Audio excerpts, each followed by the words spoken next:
was written around the year 900, either in the land of Israel or Syria. The Holy Book, which was found in the central Turkish city of Tokat, is written in the Old Assyriac language. Its remaining 51 pages have images in gold leaf. Archaeologists just uncovered an ancient Bible in Turkey, and what it says about Jesus Christ is sending shockwaves through the world of biblical history.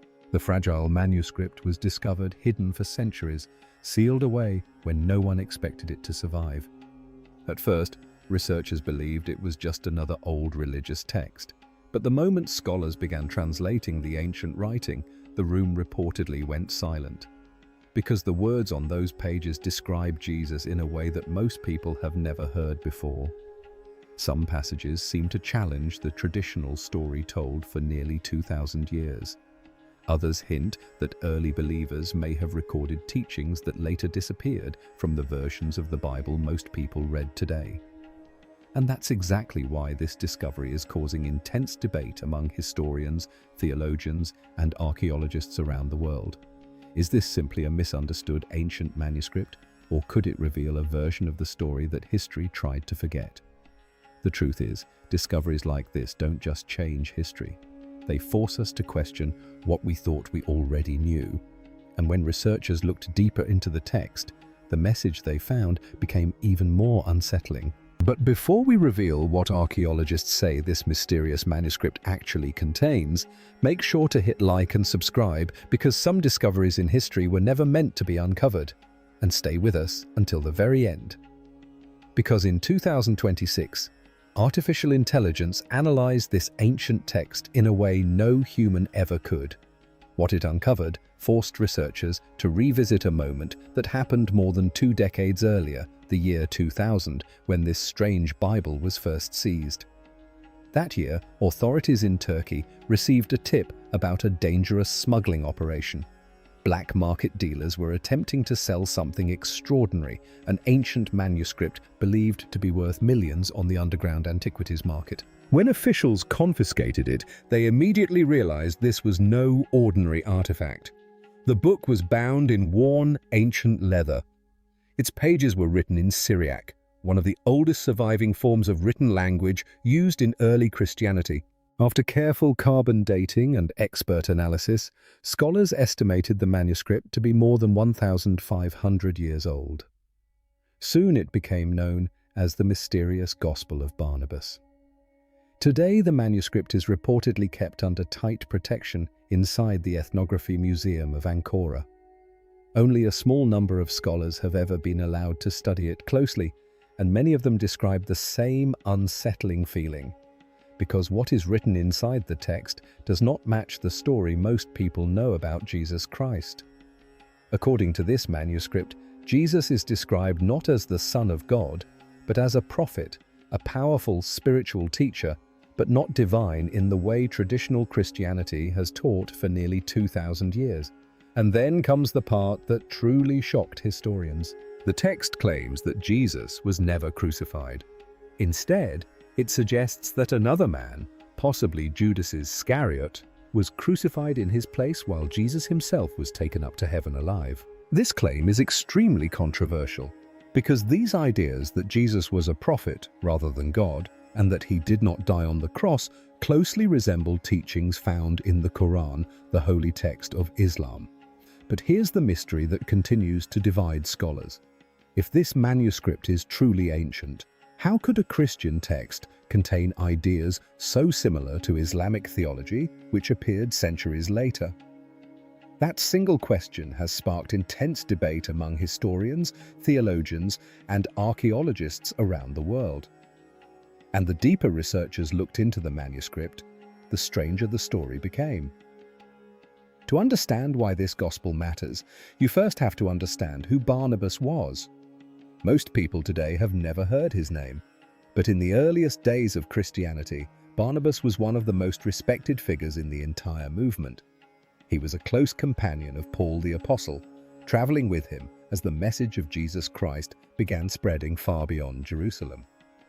In the book of Acts of the Apostles, Barnabas appears as a trusted leader, a mentor, and a stabilizing voice during one of the most dangerous periods in early Christian history. His real name was Joseph.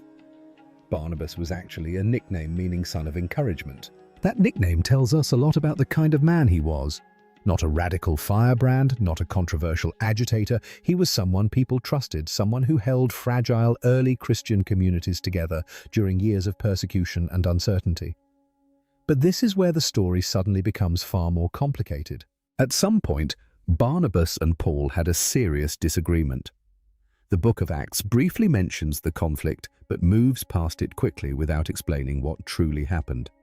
After that moment, something strange occurs in the historical record. Barnabas simply disappears. Meanwhile, Paul goes on to write letter after letter, many of which would later become central parts of the New Testament. His theology would go on to shape Christian doctrine for centuries. Barnabas, one of the earliest leaders of the movement, fades almost completely from the story. Why would one of the founding figures of early Christianity suddenly vanish from history? Some traditions suggest that Barnabas may have disagreed with the direction Paul was taking, particularly the growing emphasis on Jesus as the divine Son of God. Paul's teachings centered heavily on the cross, sacrifice, and redemption through Christ's death. That theology would eventually become the foundation of mainstream Christianity. But what if Barnabas understood Jesus differently? What if he preserved an alternative account? One that reflected what he believed were the original teachings of Jesus before later doctrines took shape. That possibility is exactly what the mysterious Gospel of Barnabas forces historians to consider.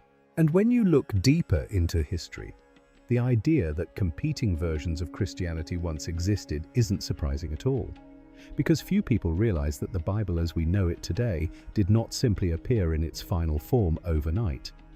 The collection of texts we now call the Bible was gradually selected and assembled over centuries.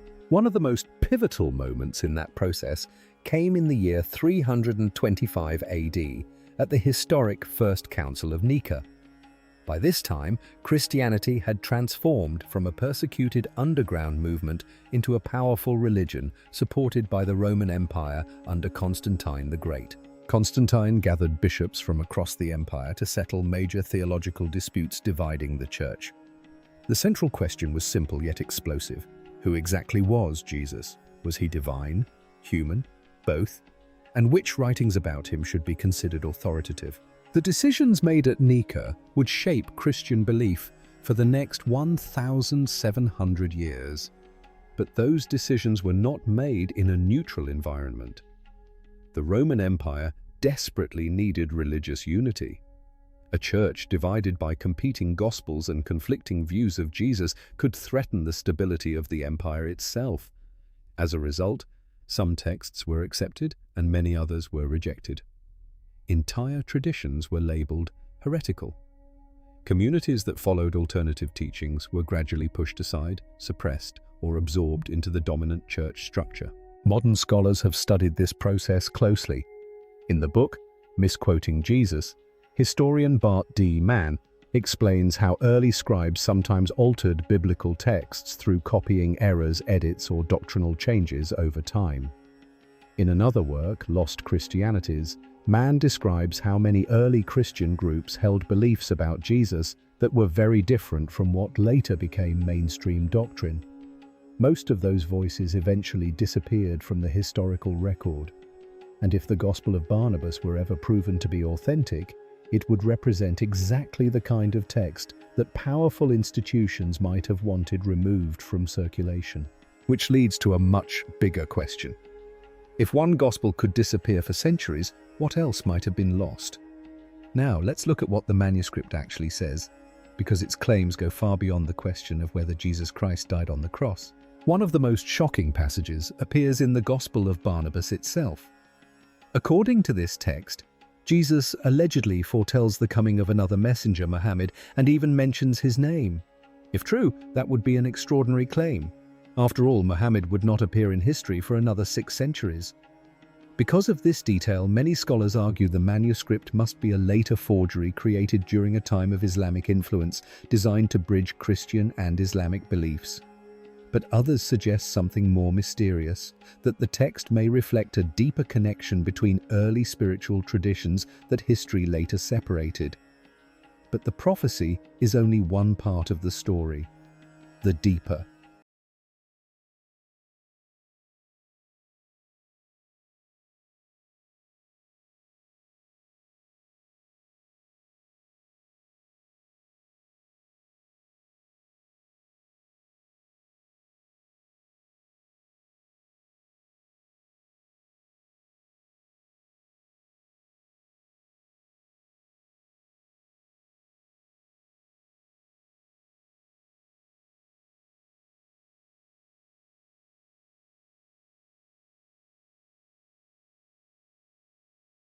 teachings inside the manuscript are even more unsettling. Throughout the text, Jesus repeatedly warns his followers about what will happen after he is gone. According to this gospel, his teachings would eventually be distorted, his message would be misunderstood, and his image, the text says, would be turned into something people worship rather than something they understand. It even suggests that people would build great institutions and monuments in his name while missing the meaning of what he originally taught. The manuscript also warns that many would claim to speak for him. Not only individuals pretending to be messiahs, but entire systems of authority that would use his name to gain power over others. Whether the document is authentic or not, those are remarkable statements for an ancient text to contain. Even more surprising is how the manuscript describes the human soul. In this gospel, humanity is not portrayed as permanently fallen or corrupted by original sin. Instead, the soul is described as eternal, not broken, but asleep, not evil, but forgetful. And according to the text, the path back to God is not through ritual, hierarchy, or religious institutions. It comes through inner transformation, purification of the heart, seeking truth directly, and awakening the spirit within. For a religious establishment built on authority, structure, and intermediaries, teachings like that would have been incredibly dangerous. And the Gospel of Barnabas is not the only mysterious text that has forced historians to rethink early Christianity. In 1945, a farmer near the Egyptian town of Nagamadi made an accidental discovery that would change biblical scholarship forever. Buried in clay jars beneath the desert sand was a collection of ancient writings now known as the Nag Hammadi Library, often called the Gnostic Gospels. These texts were more than 1,600 years old, and what they revealed was astonishing. During the first centuries after Jesus, there was not just one version of Christianity, there were many. Different communities interpreted his teachings in dramatically different ways. Some emphasized personal spiritual experience rather than church authority. Others taught that divine knowledge, often called gnosis, was the path to spiritual awakening. Instead of focusing on ritual and hierarchy, these groups believed that the divine spark already existed inside every human being. Eventually, many of these communities were declared heretical. Their teachings were condemned and their writings were destroyed wherever they were discovered. The texts found at Nagamadi survived only because someone buried them in the desert centuries ago. Among them was the famous Gospel of Thomas, a collection of sayings attributed to Jesus that never appear in the traditional Bible. One passage from that gospel contains a striking line. Jesus says, "The kingdom of God does not come with visible signs to be observed. Instead, he says it is already spread out across the earth, but people simply do not see it." That idea that the divine is not distant, not controlled by institutions, and not earned through religious performance appears repeatedly throughout the Gnostic texts, and it echoes themes found in the Gospel of Barnabas as well, which raises a deeply uncomfortable question. If the truth about the divine is already within every person, then what exactly do people need powerful religious institutions for? At this point, you might be wondering a simple question. Is the Gospel of Barnabas actually real? Is it truly an ancient manuscript more than 1,500 years old? Or could it be a much later creation? That debate is still very much alive among historians and linguists. Some experts argue that certain phrases and linguistic patterns in the text resemble writings from the 14th or 16th century, a time when Christian and Islamic scholars were in close contact. That would suggest the manuscript may be a medieval forgery created to blend elements of both traditions. But other researchers point out details that appear far older, stylistic clues and historical references that might suggest deeper roots. The honest answer is that no one knows for certain. The manuscript has never undergone the full range of scientific testing that would settle the question once and for all. And because access to the text has been limited, that mystery only deepens the debate. But here's the important part. Even if this particular manuscript turns out to be 500 years old instead of 1,500, the questions it raises are still very real.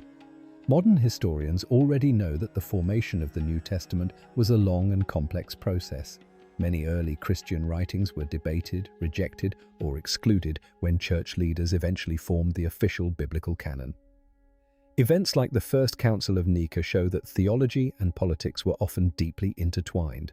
Religious unity was not just a spiritual issue, it was also a matter of social stability within the Roman Empire. Scholars such as Bart D. Ehrman have documented how scribes sometimes changed wording in ancient manuscripts during the process of copying texts by hand. Other writings disappeared entirely as certain theological ideas became dominant. Entire communities of early followers of Jesus Christ believe things that never made it into the version of Christianity that survived. That is not conspiracy. It is simply part of how history works. And discoveries like the Gospel of Barnabas force us to confront that reality. Because if the story passed down through centuries was shaped by human decisions, human debates, and human power struggles, then it's fair to ask an even deeper question. What might the earliest teachings have actually looked like? And how different might they be from what most people have been taught today? Those questions remain worth asking, no matter how old any manuscript turns out to be. But there's another part of this story that rarely gets discussed. The most unsettling thing about the Gospel of Barnabas is not the claim about the crucifixion. It's not the prophecy about Muhammad, and it's not even the challenge to the traditional understanding of Jesus Christ. The most unsettling part is what the text suggests about you. Throughout the manuscript, the message returns again and again to a striking idea. The divine is not something distant that must be searched for somewhere outside yourself. Instead, the text suggests that the divine presence has always existed within.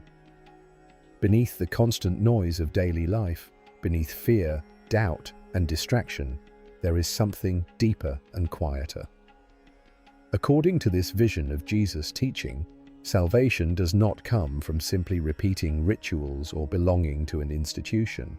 It comes from inner transformation, purifying the heart and seeking truth directly.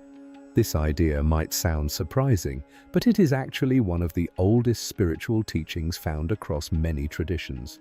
In Islamic mysticism, Sufism describes the journey toward union with the divine. In ancient Indian philosophy, the concept of Atman speaks of the eternal self that is inseparable from ultimate reality. Even within Christianity itself, the 13th century mystic Meister Eckhart wrote that God is encountered not by searching outward, but by turning inward to the deepest center of the soul. Across cultures and centuries, these traditions point toward the same idea. And the Gospel of Barnabas hints that this may have always been part of the original message long before centuries of doctrine, institutions, and theological debate reshaped how the story was told. Why would such a teaching be considered dangerous? Because someone who believes the divine is already within them cannot easily be controlled through fear or guilt. They no longer depend entirely on an institution to grant them access to truth. They begin to think for themselves. And throughout history, freedom of thought has often been the one thing powerful systems fear the most. Now we arrive at the part of this story that most people don't know yet. Because this is happening right now in 2026. For over 2 decades after the Gospel of Barnabas was seized, the manuscript remained largely locked away. Physical access was tightly controlled. Full digital scans were never publicly released. The deep, systematic analysis scholars desperately wanted to perform simply wasn't possible. Then, artificial intelligence changed everything. In 2026, a team of researchers applied advanced AI language and pattern recognition technology to every available photograph, partial scan, and translated excerpt of the manuscript that had ever been made public. This wasn't a simple word search.